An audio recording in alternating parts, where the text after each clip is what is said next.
धन्यवाद, स्वागत है सर आपका हमारे उजाला अखबार की तरफ से अनिल पांडे। सर आज इस समय ज़िले में चुनाव को लेकर सरगर्मी बढ़ गई है और जौनपुर ज़िले की दोनों सीटों का नामांकन हो चुका है और ऐसे समय में आपका आगमन हुआ है। इसमें बूथ अध्यक्षों का सम्मेलन चल रहा है, तो आपका आने का उद्देश्य क्या है सर? आज पूरे दिन मैं आजमगढ़ ज़िले के प्रवास पर था जी। सर्वप्रथम दोपहर में आजमगढ़ में बूथ अध्यक्षों का सम्मेलन हुआ जी।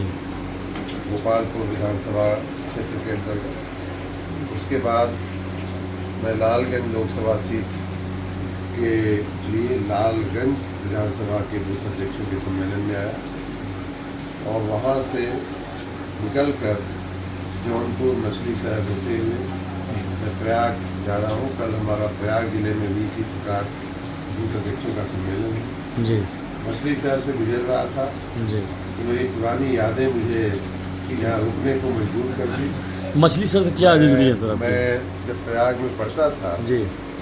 और प्रयाग से बस की यात्रा करता था अपने गांव घर जाने के लिए। मऊ मेरा घर पड़ता है जी। तो सैकड़ों बार हम लोग मछली शहर में बस स्टेशन के पास उतर करके वहाँ चाय पीते थे, समोसा खाते थे, लौंगलता खाते थे, जलेबी खाते थे। जी जी। ये हमारी बहुत ही पुरानी आदत बनी हुई थी। तो जैसे ही बस स्टेशन आया तो मैंने गाड़ी रुकवा लिया कि यहाँ रुके हुए हैं पहले से। वो दुकानें हैं कि नहीं, लेकिन यहाँ का भूगोल थोड़ा बदल गया है जी। क्योंकि मार्ग का चौड़ीकरण होने के चक्कर में मुझे लगता है कि वो दुकानें जो हैं जी। वहाँ से निकल चुकी है। जी।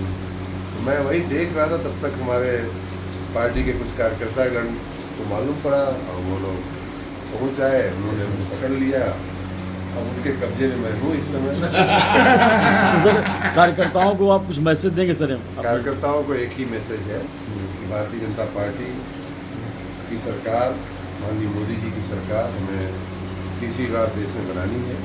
उसी के लिए हम सभी ये लोग भी कह रहे थे, मैंने उनसे मिलते ही जौनपुर जिले का भी हाल चाल पूछा। उन्होंने बताया कि बहुत बढ़िया है, भारतीय जनता पार्टी मजबूती से लड़ रही है और हम जीतेंगे। पूरे देश में माननीय मोदी जी की लहर है, भारतीय जनता पार्टी की लहर है और हम निश्चित रूप से मोदी जी को फिर से तीसरी बार प्रधानमंत्री बनते हुए देखेंगे। सर एक जानकारी और चाहिए सर। इस समय जौनपुर सीट को लेकर ये कहा जा रहा है कि माननीय कृपाशंकर जी के लोग बाहरी कह रहे हैं, यद्यपि बाहरी नहीं है, तो उनकी लड़ाई को पार्टी कैसे देख रही है? पार्टी उनको बाहरी नहीं, अंदर का मान करके ही पार्टी ने टिकट दिया है। स्वाभाविक बात है कि वो जौनपुर के हैं और जौनपुर का मान करके ही पार्टी ने उनको टिकट दिया है और भारतीय जनता पार्टी की पूरी ताकत उनके पीछे लगी हुई है। जौनपुर के लोग उनके समर्थन में हैं।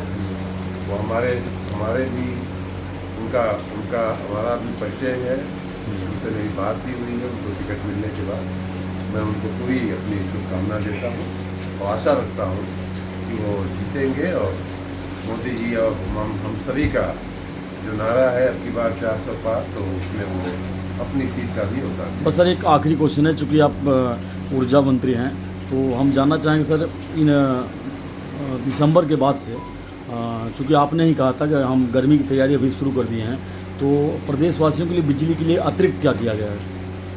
बिजली के क्षेत्र में पिछले 2 सालों में जब से मैं मंत्री बना हूँ तब से मैं विशेष रूप से कहूँगा, बिजली के क्षेत्र में चमत्कारिक सुधार किया गया है।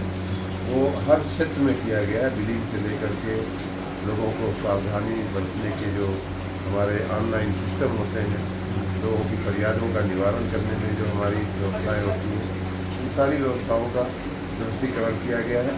विशेष रूप से जो बार बार लाइन कटती थी, आती थी, जाती थी, हमारे ट्रांसफार्मर अधिकारित रहते थे, हमारे तार जो जर्जर थे, ऐसे हजारों नहीं बल्कि लाखों की संख्या में ट्रांसफार्मर बदले गए हैं।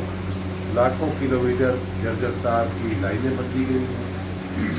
उप केंद्रों का, सब स्टेशन का उच्चीकरण किया गया है हजारों की संख्या में। बड़े युद्ध स्तर पे पिछले महीनों में और वर्ष में काम हुआ है। आने वाले दिनों में, एक वर्तमान में भी हम लोग 24 घंटे बिजली देने में इसीलिए सफल हो पा रहे हैं। आने वाले दिनों में और भी बेहतर होगी ये व्यवस्थाएं, और भी हमारी जो आधारभूत संरचना है उसमें और भी बेहतर काम करते हुए हम लोग, मेरा खुद का ये संकल्प है, प्रण है कि मैं उत्तर प्रदेश को बिजली की समस्या से हमेशा हमेशा के लिए मुक्त कर दूंगा। धन्यवाद सर, थैंक